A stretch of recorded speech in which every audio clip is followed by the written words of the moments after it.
మనోహర నరుదయముని అని లేవు దుర్చుకో తలతోడాలంటే సేపరా ఇలా అయితే రోజు అందరూ పడుకుంటారు. అరే టవలేదు దీనికి రెడీ చేస్తా అర్థం కాదు. తేజ అటువైపు నుంచి, యష్మి ఇటువైపు నుంచి సెంటర్ కెమెరా కోసం. Let's go.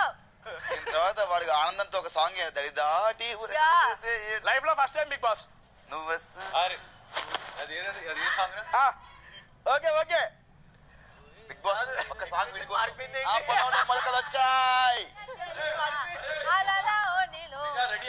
మంచి పాట రెడీగా ఉంది. రెడీ పాట నేను రెడీ రెడీ ఇంట్రెస్టింగ్ గా పెట్టు ఎక్స్ప్రెషన్. రాజేశ్వరి వెంకటేష్ గారు స్టేజ్ మీదకి వెళ్తున్నావా?